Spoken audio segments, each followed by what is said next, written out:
ધાનપુર તાલુકાના આદિવાસી ભીલ મહારાજ શૈલેષભાઈ ખરાડ રાકેશભાઈ સંગાડાની આગેવાની હેઠળ જળ જંગલ જમીન હક અધિકાર માટે ધાનપુર મામલતદારને આવેદનપત્ર આપ્યું. તારીખ 23 જાન્યુઆરીના રોજ આદિવાસી ભીલ મહારાજ શૈલેષભાઈ ખરાડ રાકેશભાઈ સંગાડાની આગેવાની હેઠળ 50થી વધારે ભીલ ખેડૂત કાર્યકરો સાધુ સંતો સાથે મળી લીમખેડા મામલતદાર શ્રીને આવેદનપત્ર આપવામાં આવ્યું. આવેદનપત્ર આપીને જણાવ્યું, જળ જંગલ પ્રકૃતિ જંગલની જમીન વર્ષોથી ખેડાણ કરતા આદિવાસી ભીલોના હક અધિકાર બાકી પડતર સનદો આપી આદિવાસી સમાજમાં દહેજ પ્રથા પર કડક કાર્યવાહી કરવામાં આવે, સામાજિક નિકાલ ભીડહા પ્રથા સંપૂર્ણપણે બંધ કરવામાં આવે, ચાંદલા વિધિ ચાલતા ચડાવવા ઉતારવા પર લગામ કરવામાં આવે, વર્ષોથી ખેડતા ખેડૂતોને જળ જંગલ જમીનનો હક અધિકાર સનદો આપવામાં આવે, તમામ સમાજમાં ચાલતા ચડાવ ઉતારા દારૂ ગુટકા ખોટા વ્યસન દૂર કરવા કડક પ્રતિબંધ કરી કાયદેસરના પગલાં ભરવામાં આવે, તમામ સમાજના કુરિવાજોના નામે ચાલતા ખોટા ખર્ચા જેવા કે લગ્ન પ્રસંગમાં ડીજે દારૂ જેવા કુરિવાજો પર કડક હાથે કાર્યવાહી કરવામાં આવે અને સંપૂર્ણપણે દારૂ ડીજે લગ્ન પ્રસંગોમાં બંધ કરવા માટે મામલતદારશ્રીને અધ્યક્ષતામાં ગામે ગામ સમિતિ બનાવવામાં આવે. લગ્ન પ્રસંગમાં ખોટા ખર્ચાઓ દારૂ ડીજે પર કડક કાર્યવાહી કરી ખોટી પ્રવૃત્તિઓ કરતા લુખ્ખા તત્વો પર મામલતદારશ્રીની નિગરાણી હેઠળ કાયદેસર કાર્યવાહી કરવામાં આવે. ધર્મ પરિવર્તન પ્રથા બંધ કરવા અને ધર્મ પરિવર્તન કરેલ તમામના મૂળ અધિકાર આદિવાસીને મળતા લાભો પર રોક લગાવવામાં આવે. તેમજ આજે મામલતદારશ્રીને આવેદનપત્ર આપી મોટી સંખ્યામાં આદિવાસી સમાજના આગેવાનોએ ધાનપુર મામલતદાર કચેરીએ આવેદનપત્ર આપ્યું. રિપોર્ટર અહેવાલ ચંદુભાઈ મોહનિયા, ધાનપુર, દાહોદ. જય સિયારામ. આજ રોજ ધાનપુર તાલુકા મામલતદાર કચેરીએ અમે આવેદન આપ્યું કે ભીલ સમાજ મૂળ માટે રિવાજો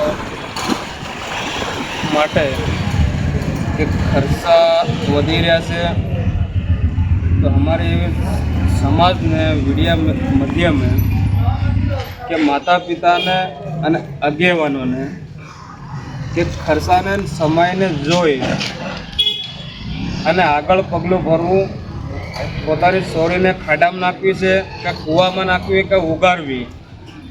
જ્યારે આપણે બે માણસો કૂઈએ છે ત્યારે ગામને આગેવાનો કે કોઈને પૂછવા નથી જતા, તો પોતાની સોરીનું કે પોતાનું સોરાનું કે પોતાનું પોતે ખુદ વિચારવાનું કે મારે ખુદ શું કરવાનું છે, પોતે મરવાનું છે કે સોરાને મારવાનું છે.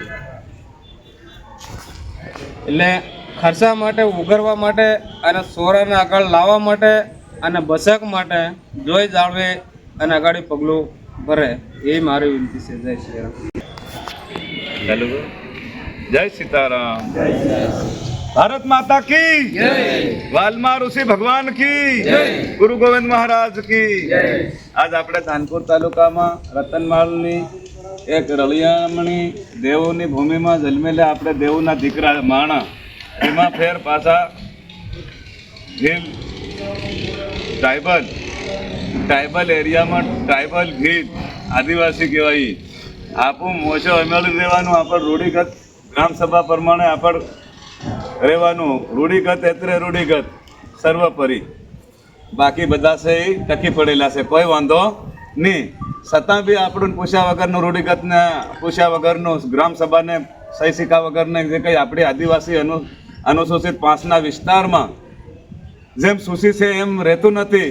અને રૂઢિગત ગ્રામસભાને અડતું થવાને બદલે પોતપોતે અમુક ફોરેસ્ટર બની ગયું છે. શું બની ગયું? ઉંગડા ચાલેલા મોપલા ખાઈ ગયેલા રતનમાળના થાવી હું નડ્યું વાહ તે ઓળખાયું હમન હતી બોલવું પડ્યું.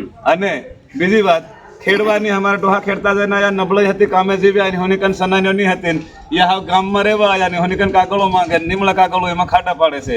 એ એક વાત હમન નડી. આ અમારા પાડલા હમન કેટલું નડે છે. એના માટે સ્પેશિયલ આપ્યું. અમારી સમાજમાં ડીજે નહીં ચાલવો જોઈએ, વિદેશી દારૂ નહીં આવવો જોઈએ, દેવને અમારાને ભાંગ ચડે, મહાદેવને ગાંજો ચડે. સારું અમારું 100 આજે નિવેદન આપ્યું છે, અરે આપણે આવેદન આપ્યું છે. અને અમારા આ સમાજને બધાને હજી કહેવાનું છે કે જે ખેતી કરો ને વધારાનું મોંઘું પડે છે. સાંજે 1 કિલોના 3.5 લાખ રૂપિયા થઈ જાય. સોરીને 500 ગ્રામથી વધુ સાંજે નથી લઈ આવ્યો, અને સોરીને 5 લાખ રૂપિયા દેશ થઈ ગયા છે. લાખ રૂપિયાથી વધુ દેશ નથી લો, અને વધારે દેશ લે હોત ગાય મારે બરોબર પાપ પડે, મહાપાપ. અને બીજી વાત આજે પેલી આપણા ખેડતા જન આયા એમ સનાન્ય માંગે છે, નામો માંગે છે, નકલીઓ માંગે છે, ત્યાં એ કામે નબળાઈ ગાળી ના જાય એની કર સનાન્ય નહીં મળે, નામો સોપડામ નહીં મળે, બાકી છે એના માટે સનાન કે કોઈ બી પ્રોસિજર મેળવવો પડે, પ્રોસિજર થાય રૂઢિગત પ્રમાણે ગ્રામ સભાના પ્રમાણે ગ્રામ સભાના લેવલે સહીઓ શીખાતી એને પણ પટ્ટો પડી જાય કાયદેસરનો, એ અમારી માંગ છે. ને મૂળ અધિકારી રૂઢિગત બસ એટલે અમારે બધાને મળતું કામ કરવાનું છે, અમારે એકલાને કંઈ કરવાનું નથી. જય સિયારામ.